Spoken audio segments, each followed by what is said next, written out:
ہر شخص جانتا ہے کہ اس وقت سب سے بڑا مسئلہ ہمارا تحفظ و استحکام پاکستان۔ جو لوگ بالکل ہی اپنے ذاتی حالات میں یا اپنے آرام اور عیش میں یا اپنے ذاتی مسائل کے اندر گم ہو جاتے ہیں، ان کو چھوڑ کر جس شخص کے اندر بھی کچھ بھی شعور ہے ملی اور قومی اور ملکی، آپ کو معلوم ہے کہ وہ سخت تشویش سے دوچار ہے۔ بڑے بھیانک خطرات ہیں کہ جو چاروں طرف سے عمدے نظر آ رہے ہیں، اور ایک سب کانشس مائنڈ میں، ایک تحت شعور میں خوف ہے جو بالعموم طاری ہو چکا۔ یہ جو تحفظ و استحکام میں پاکستان کا مسئلہ ہے، اس سے میری دلچسپی کس حد تک ہے آپ کو معلوم ہے کہ اگرچہ میں کوئی مصنف نہیں ہوں، میری جو بھی دینی خدمت کچھ ہوئی ہے وہ زیادہ سپوکن ورڈ کے ذریعے سے، درس قرآن ہے، خطابات ہیں، میں مصنف نہیں ہوں۔ میری تقاریر ہی اکثر و بیشتر ٹیپ سے اتار کر شائع کر دی گئی ہیں، کچھ ہیں میری چیزیں کہ براہ راست میں نے تحریر کی ہیں، لیکن بہت کم۔ اس کے باوجود آپ کے علم میں ہے کہ میں نے 2 کتابیں استحکام پاکستان اور استحکام پاکستان اور مسئلہ سندھ کے عنوان سے، اس سے ظاہر ہوتا ہے کہ میرا اس کے ساتھ کتنا گہرا ایک قلبی اور ذہنی ربط ہے اس مسئلے کے ساتھ۔ اور میرے قریبی احباب جانتے ہیں کہ جو کچھ کراچی میں ہوا ہے سن 86 کے اواخر میں، اور اس کے بعد سے اس کے آثار جو ہے مسلسل چلے آ رہے ہیں۔ اب بھی کراچی کا ایک علاقہ وہ ہے کہ جہاں مسلسل رات کا کرفیو جو ہے وہ نافذ ہے۔ یہ حالات جو ہے ان کو دیکھ کر شدید طبیعت نے اثر لیا، اور میری علالت کے بھی اسباب میں سے سب سے بڑا سبب یہی ہے کہ ایک بڑا دھکا لگا اور بڑا صدمہ ہوا کہ ماں درچ خیال ہے وہ فلک درچ خیال ہے۔ ہم کیا امیدیں لیے بیٹھے اس ملک کے بارے میں، اور حالات کدھر جا رہے ہیں۔ مجھے یاد ہے ایک شعر بڑا پیارا کہا تھا نعیم صدیقی صاحب نے، یہ اس زمانے کی بات میں کر رہا ہوں جب سے میں طالب علم تھا، جمعیت طلبہ کا کارکن تھا۔ تو ایک شعر ان کا مجھے یاد ہے کہ آندھیوں سنبھل کے چلو اشتیاق میں، امید کے چراغ جلائے ہوئے ہیں ہم۔ کن امیدوں سے یہ ملک بنا تھا، کن امنگوں سے، کن ولولوں سے۔ میں بھی ایک نوجوان طالب علم کی حیثیت سے وہ نعرے لگانے میں بہرحال شریک رہا تھا کہ پاکستان کا مطلب کیا، لا الہ الا اللہ، اور لے کے رہیں گے پاکستان، اور مسلم ہے تو مسلم لیگ میں آ۔ ہائی اسکول کے ایک طالب علم کا جتنا شعور ہو سکتا ہے، بہرحال اس شعور کے ساتھ، اگرچہ یہ میں آپ سے عرض کر دوں کہ اس دور میں ایسا محسوس ہوتا ہے کہ ہمارے شعور کی سطح ایک دم بہت بلند ہو گئی ہے۔ یہ کچھ قومی اور ملی حالات ہوتے ہیں جن کے کچھ اثرات مترتب ہوتے ہیں، اس لیے کہ میں اب خود حیران ہوتا ہوں جب مجھے یہ یاد آتا ہے کہ سن 38 میں کل 6 برس کی میری عمر تھی، اور سن 38 میں علامہ اقبال کے انتقال کو اور مصطفیٰ کمال پاشا کے انتقال کو میں نے اپنے ذاتی صدمے کی حیثیت سے محسوس۔ اس وقت فضا میں کچھ ایسی کیفیات تھی کہ جو لوگ صاحب شعور تھے اور اس عمر میں تھے، جو شعور کی عمر ہے ان کا تو معاملہ اور ہے، بچوں کے اندر بھی بڑے احساسات ان کے بیدار تھے، اور ان کے اندر بھی ایک قومی اور ملی شعور جو ہے وہ آگاہی دیتا۔ علامہ اقبال کی شاعری میں واقعہ یہ ہے، اور وہ بہت سادہ الفاظ میں بھی جو ان کے ترانے تھے، چین و عرب ہمارا، ہندوستان ہمارا، تو یہ ترانے اس وقت اس فضا کے اندر گونج رہے تھے۔ اس اعتبار سے اس وقت جو حالات ہیں میں اب یاد کرتا ہوں تو حیرت ہوتی ہے۔ لیکن یہ کہ کن امنگوں سے، کن ولولوں سے، کن امیدوں سے یہ ملک حاصل کیا گیا، جو قربانیاں اس کے لیے دی گئی ہیں، اس کے لیے میں اکثر جھجکتا ہوں لفظ قربانی استعمال کرنے کی۔ وہ ایک مجبوری حادثے کے طور پر ہوا جو ہوا، وہ کوئی منظم جیسے کہ کوئی جماعت یا تحریک کسی کام کے لیے قربانی پیش کرتی ہے، وہ اس طرح کی بات نہیں۔ لیکن یہ واقعہ تو اپنی جگہ پر ہے کہ لاکھوں جانیں گئی ہیں، ہزاروں کی تعداد میں عصمتیں لوٹی ہیں، کتنی ہی مسلمان خواتین ہیں کہ جو سکھوں اور ہندوؤں کے قبضے میں رہیں اور پھر وہیں رہ گئی۔ یہ تمام حوادث جو ہے پیش آئے اس ملک میں، تو یہ قیمت بہرحال ہمیں دینی پڑی، چاہے ہم نے کسی اپنے پلاننگ کے تحت، کسی منظم اسکیم کے تحت یہ قربانی دی، یا یہ کہ مجبوراً وہ قربانی ہم سے لے لی گئی۔ لیکن یہ کہ اس میں کوئی فرق واقع نہیں ہوتا کہ یہ اتنی بڑی قربانیاں دے کر یہ ملک بنا۔ اگر تقسیم ہند کا معاملہ نہ ہوتا تو اس طرح کے جو بھی قتل عام اس وقت ہوئے وہ نہ ہوتے۔ ہندو کے لیے یہ بہت بڑے صدمے کی بات ہے، اور اس کے لیے تو گویا کہ یہ ایک ان کی مقدس گو ماتا کو ذبح کر دینے کے مترادف تھا کہ مہاتما گاندھی تک نے چند مہینے پہلے یہ کہا تھا کہ پاکستان صرف میری لاش کے اوپر۔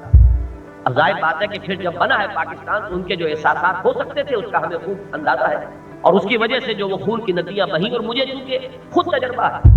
1.25 مہینے ایک شہر میں ہم محصور رہے، حصار ہی اس قصبے کا نام تھا مشرقی پنجاب میں، اور ہم محصور رہے۔ آئے دن حملے ہوتے تھے، بس یہ کہ اللہ تعالیٰ کی کوئی خاص برکت تھی، نقشبندی سلسلے کے ایک بزرگ وہاں مقیم تھے، اور ان کی وجہ سے مسلمانوں میں کچھ اجتماعیت اور شیرازہ بندی ایسی ہو گئی تھی کہ انہوں نے مورچے بنا لیے تھے اور وہ دفاع اپنا کر رہے تھے، جب تک کہ ہندو فوج نے آ کر مورچے نہیں توڑے ہیں اس وقت تک وہاں سے ہم نہیں۔ 1.25 مہینے مقابلہ کیا، اس میں نہ معلوم کتنے لوگ ہیں کہ جو شہید بھی ہوئے۔ پھر 20 دن پیدل قافلے کے ساتھ چل کر پاکستان پہنچنا ہوا۔ بعض لوگ تو صرف ان الفاظ کو محاورے کے طور پر استعمال کرتے ہیں کہ آگ اور خون کے دریا عبور کر کے آئے، میں تو واقعتاً ان کیفیات سے گزرا ہوں۔ حصار سے سلیمان کی ہیڈ تک 170 میل کا فاصلہ 20 دن میں طے کر کے ہم آئے ہیں، اور جو کچھ وہاں ہم پر بیتا ہے، جن لوگوں کو یہاں آرام سے بیٹھے ہوئے آزادی مل گئی ہے، ان کو اس کا سرے سے کوئی شعور ہی نہیں ہے۔ لیکن یہ کہ اس سب کو پس منظر میں رکھیے، اب جو ہو رہا ملک دولت ہوا، اس پر بھی ہم جاگے نہیں، بالکل ہوش میں نہیں۔ میں کسی اور کے بارے میں نہیں کہہ رہا، آپ میں سے ہر شخص اپنے گریبان میں جھانکے کہ سن 71 کے حادثے کے بعد اس نے اپنے معمولات تک میں کوئی فرق کیا، جو رنگ تھا، جو ڈھنگ تھا، صبح سے شام تک کے جو پروگرام تھے، جو پرسوٹس تھے، جس چیز کے لیے کہ ہم بھاگ دوڑ کر رہے تھے، جو ہماری اقدار تھی وہ خالص مادہ پرستانہ تھی یا جو بھی، لیکن یہ واقعہ ہے کہ سرے منہ فتح، اتنا بڑا حادثہ، اتنی بڑی شکست، فال آف ڈھاکہ جس پر لوگ بھاڑے مار مار کر روئے ہر مہینے شکایت کر، اتنا بڑا حادثہ، اتنی بڑی شکست کا کلنک کا 1 لاکھ کے لگ بھگ ہمارے کڑیل جوان ہندو کی قوت قید میں گئے، بھیڑوں بکریوں کی طرح ٹرکوں کے اندر سوار کر کے، کہاں مدھیہ پردیش ہے اور کہاں وہ جو بنگلہ دیش اب بن گیا ہے مشرقی پاکستان، ذرا فاصلے کا اندازہ کیجئے، ٹرکوں کے اندر ہمارے یہ POWs جو ہے لے جائے گئے، کس طریقے سے لے جائے گئے وہ کہیں، میں نے تو وہ منظر نہیں دیکھا، سنا ہے کہ ٹی وی پر وہ منظر میں یہاں دکھائے گئے، لیکن کوئی ہم نے سبق نہیں۔ اس کے بعد اب جو حالات ہیں، عصبیتوں کا جو ایک طوفان ہے، لاوا ہے کہ جو پھوٹ پڑنے کے لیے تیار ہے، بلکہ گاہے گاہے پھٹ پڑتا ہے۔ جس صورتحال سے اس وقت ہم دو چار ہیں، میں نے ابھی حال ہی میں کوئی مہینہ سوا مہینہ ہوا ہے لاہور میں، جہاں میں جمعے کا خطاب کرتا ہوں مسجد دارالسلام میں، مفصل تقریر ہوا، تازہ میثاق شاید اس کے کچھ نسخے ابھی ہو باہر کے سال پر، اس میں وہ پوری تقریر، حالانکہ اس سے پہلے ایسا نہیں ہم کرتے تھے، لمبی تقریریں جو ہے وہ کئی قسطوں میں شائع ہوتی تھی، پوری تقریر ایک پرچے میں شائع، جس میں میں خاتم بدہن آپ کو بتا رہا ہوں کہ قرآن مجید میں ایک سے زائد مقام پر یہ الفاظ آئے ہیں مشرکین مکہ کو خطاب کر کے کہ تم دیکھ نہیں رہے، اولم یروا انا ناتی الارض ننقصها من اطرافها، تم جو یہاں مسلمانوں کو ستا رہے ہو اور تم سمجھ بیٹھے ہو کہ مسلمان دبے ہوئے ہیں اور محمد رسول اللہ صلی اللہ علیہ وسلم اور ان کے ساتھی رضوان اللہ تعالی علیہ مجمعین کمزور ہیں، ہم نے انہیں دبایا ہوا ہے، ذرا باہر کی طرف بھی دیکھو کس طریقے سے ہم تمہارے گرد گھیرا تنگ کرتے ہوئے چلے آ رہے ہیں۔ یعنی حضور صلی اللہ علیہ وسلم کی دعوت جو مکے کے اطراف و جوانب میں جو قبائل تھے ان میں پھیل رہی تھی، اس کا نتیجہ کیا نکلنے والا تھا کہ اگرچہ اندرون مکہ حضور صلی اللہ علیہ وسلم کی طاقت ابھی ظاہر نہیں ہو رہی، لیکن یہ کہ اس دعوت کے اثرات جو ہے ماحول میں اور اس کے نتیجے میں اب گھیرا تنگ ہو رہا ہے۔ اے قریش، اے مشرکین مکہ، اے سرداران قریش، ہوش میں آؤ، دیکھو اولم یروا انا ناتی الارض ننقصها من اطرافها، ہم تو تمہارے گرد گھیرا تنگ کرتے آ رہے ہیں۔ میں نے ان آیات کے حوالے سے عرض کیا تھا کہ ذرا باہر اگر ہم نظر دوڑائیں تو نظر آتا ہے کہ گھیرا تنگ سے تنگ تر ہوتا چلا، مشرق کو دیکھیے، مغرب کو دیکھیے، شمال مغرب کی طرف دیکھیں تو رشیا اب آپ کے دروازے پر نہیں ہے، آپ کے ملک کے اندر ہے، اس لیے کہ سب کو معلوم ہے، یہ کوئی راز کی بات نہیں ہے کہ ٹرائبل بیلٹ میں جتنی انفلٹریشن ہو چکی ہے، جتنا پیسہ تقسیم کیا جا چکا ہے، جتنا اسلحہ تقسیم کیا جا چکا ہے، ہیلی کاپٹر آ رہے ہیں لدے ہوئے اور وہاں وہ اسلحہ تقسیم کر کے جا رہے ہیں، تو یہ سب ایکسرسائز ان فیوٹیلٹی تو نہیں، کوئی نقشے ہیں، تیری بربادیوں کے مشورے ہیں آسمانوں میں۔ پھر یہ کہ اس کی پالیسی جس کو انگریزی میں کہتے ہیں کیرٹ اینڈ اسٹک، ایک طرف یہ ہے دھمکی ہے، اندر جو کچھ ہو رہی ہے تخریب کاری وہ ہے، ہماری جو بھی قوت ارادی ہے اس کو مزمحل کر کے گھٹنے ٹکوانے کا اہتمام جتنا بھی وہ کر سکتے کر رہے ہیں۔ اور ابھی آپ نے سنا ہوگا بہت بڑی امداد کی، وہ کیرٹ جو ہے، وہ گاجر جو ہے وہ بھی پیش کی کہ چاہے خوف سے، دباؤ سے اور چاہے لالچ سے، آؤ کسی طریقے سے ہمارے سامنے سجدہ کرو سر بسجود۔ ایک طرف وہ معاملہ، جنوب مغرب کا معاملہ اس سے بھی زیادہ اس وقت پیچیدہ ہو۔ امریکہ بہرحال ہم چاہے اس کو کہیں یا نہ کہیں، ہم اس کے مستقل اعلائی ہیں، وہ ہمارا سرپرست ہے، ہم نے اسی طریقے سے اس کو قبول کیا ہے، اگرچہ یہ الفاظ مناسب نہیں، لیکن یہ کہ بہرحال جو حقیقت ہے وہ حقیقت ہے۔ اس وقت وہ پورا دباؤ ڈال رہا ہے کہ خلیج کی آتش فشاں میں وہ ہمیں بھی داخل، اور دوسری طرف اس کی روایتی بات جو سن 65 میں اس نے کیا اسی کے مطابق، اور میں اس معاملے میں اسے دوش بھی نہیں دیتا، اس لیے کہ ان کی ہمیشہ سے ڈکلیئرڈ پالیسی یہ ہے کہ ہم پاکستان کو جو بھی کوئی فوجی مدد یا جو بھی ہمارے تعاون کا معاملہ ہے وہ صرف مغربی سرحد کے ضمن میں دے رہے ہیں، اگر بھارت سے کوئی جنگ ہوئی تو ہم قطعاً کوئی مدد نہیں۔ آپ کو یاد ہوگا سن 65 میں کس قدر گہرے ہمارے مراسم تھے، اور عین وقت پر اسپیئر پارٹ کی ترسیل روک دی گئی، گویا کہ مفلوج کر دینا کسی فوج کو، اس میں کوئی بات محسوس نہیں کیا تھا امریکہ نے۔ اور اب تو نظر آ رہا ہے وہ انڈیا کو اس علاقے کی منی سپر پاور کی حیثیت سے تسلیم کر چکا، اور کوئی ڈھکی چھپی بات نہیں، ان کے سفیر بربلا کہتے ہیں کہ اس علاقے کی بہرحال ایک بہت بڑی سپر پاور انڈیا ہے۔ اندرا گاندھی کی موت کے بعد سے جو ایک پرو بھارت ٹلٹ آئی ہے امریکہ کی پالیسی، اس کا جو ابھی حال ہی میں منظر ہے وہ سامنے آیا ہے، راجیو گاندھی کا دورہ ان کے نقطۂ نگاہ سے کتنا کامیاب رہا، کتنی ہائی ٹیکنالوجی وہ لے کر واپس آ رہا ہے، کتنی فوجی امداد جو ہے وہ لے کر آ رہا ہے۔ پھر جو کچھ سری لنکا میں ہوا ہے کہ امریکہ نے ایک انگلی تک نہیں اٹھائی ہے کہ یہ کیا ہو رہا ہے، براہ راست جو ہے وہاں مداخلت ہو رہی ہے، فوج اتار دی گئی، اندرونی معاملہ ہے، لیکن یہ کہ ایک بیرونی فوج وہاں آئی، یہ سارا کچھ جو ہے وہ آثار ہے جو بتا رہے ہیں کہ اگر خدا نہ خواستہ کوئی ایسا ہی قدم بھارت نے اٹھایا تو امریکہ کی طرف سے قطعاً کوئی امید نہیں، بلکہ یہ کہ میں پھر دوہرا رہا ہوں اپنے الفاظ کہ اگر امریکہ کا وہ طرز عمل ہو تو ہمیں اس کو دوش بھی نہیں دے سکتے، اس لیے کہ اس نے بات پہلے ہی سے کھول کر دیا کہ بھارت کے ساتھ مسئلے میں کبھی کوئی مدد نہیں۔ اب آئیے مشرق کی طرف، شمال مشرق میں سیاچین، جو ویسے تو واقعہ یہ ہے کہ صدر صاحب نے فرمایا غلط نہیں فرمایا، وہاں گھاس بھی نہیں اگتی، لیکن ڈیفنس پوائنٹ آف ویو سے انتہائی اہم علاقہ، ہماری غفلت کی وجہ سے ہماری فوج انورڈ لوکنگ ہوئی ہے، وہ یہاں کے اندرونی نظم و نسق کو اور سول حکومت کو سنبھالنے میں لگی رہی، اور وہاں ہماری غفلت سے فائدہ اٹھا کر ہندوستان نے جو ہے پیش قدمی کی اور ان مقامات پر جا کر قبضہ کر لیا ہے کہ جہاں سے اب وہ شاہراہ ریشم جو ہماری ایک یوں سمجھیے کہ چین کے ساتھ ہماری جو ایک پرووربیل قسم کی دوستی چل رہی ہے ضرب المثل، اس کے لیے ہمارے لیے اگر کسی تعاون کا کوئی راستہ کسی ایمرجنسی کے موقع پر ہے تو وہی، لیکن یہ کہ اس کو کاٹنے کی کوشش ادھر سے واخان کی طرف سے رشیا وہاں اس نے میزائل نصب کیے ہیں، وہاں پر اس نے اپنے اڈے بنائے ہیں،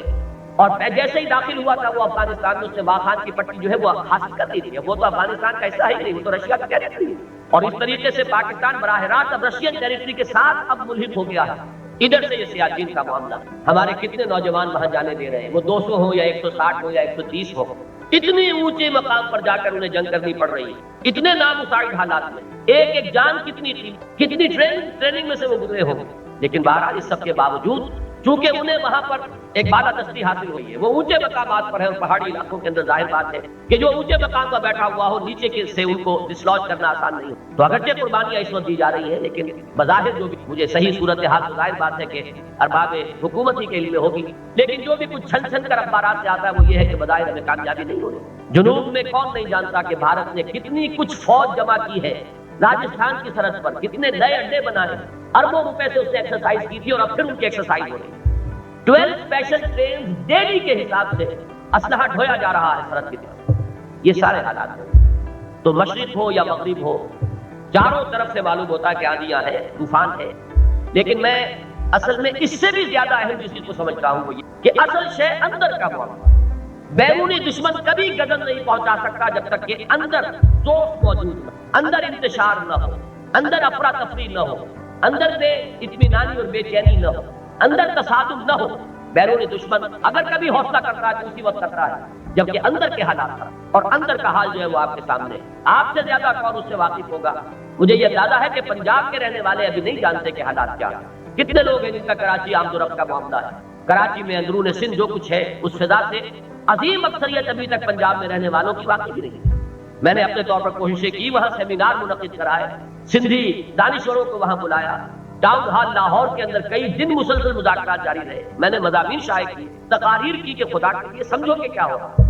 لیکن یہ کہ ابھی تک جہاں تک میرا اندازہ ہے پنجاب میں تو اس ضرورت ہی کا اور اس کا جو سنگینی ہے صورتحال اسی کا اندازہ تھا، اچھے پڑھے لکھے لوگوں کو اندازہ، لیکن آپ کو تو اندازہ ہے کہ یہاں کیا ہوگا۔ یہ ہے ہمارا اصل مسئلہ، یہ انتشار، یہ عصبیت ہے، یہ لسانی، نسلی، پھر یہ کہ جو مختلف پاور بیسز بنے ہوئے ہیں، مختلف مفادات کے جو حلقے بنے ہوئے ہیں، ان کے آپس میں مفادات کی رسا کشی اور ٹکراؤ، یہ ہے اصل میں ساری جو ہماری خطرے کی جگہ ہے، جو اندیشے کا مقام ہے وہ یہ ہے۔ تو گویا کہ میں جو بات آپ سے عرض کرنا چاہتا ہوں وہ یہ ہے، دو ایک جملوں کے اندر خلاصہ کہ ہمارا اس وقت سب سے بڑا مسئلہ استحکام پاکستان اور تحفظ پاکستان، لیکن اس کے لیے سب سے بڑی ضرورت